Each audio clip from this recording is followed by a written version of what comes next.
সময় আমাদের কেনার সামর্থ্য থাকে না, বাট ফোনটা আমার প্রয়োজন।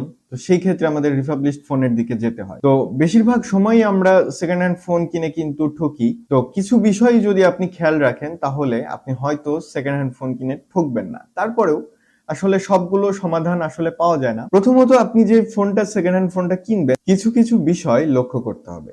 যেমন ফোনের ডিসপ্লেটা খোলা হয়েছে কিনা, চেঞ্জ করা হয়েছে কিনা, ফোনটা সার্ভিসিং করা হয়েছে কিনা। তো এগুলো তো সাধারণত আপনি যার থেকে সেকেন্ড হ্যান্ড ফোনটা কিনবেন সে আপনাকে বলবে না, কিন্তু এগুলো কিছু বিষয় দেখলে আপনার বুঝতে পারবেন। সেটা হচ্ছে ডিসপ্লের যে সাইডটা বা ফোনের যে আপনার হচ্ছে ব্যাক পার্ট, আর ফোনটা যে অ্যাডজাস্ট হয়েছে, এটা তো এখন বর্তমানে যে ফোনগুলো সবই প্রায় আঠা দিয়ে লাগানো থাকে।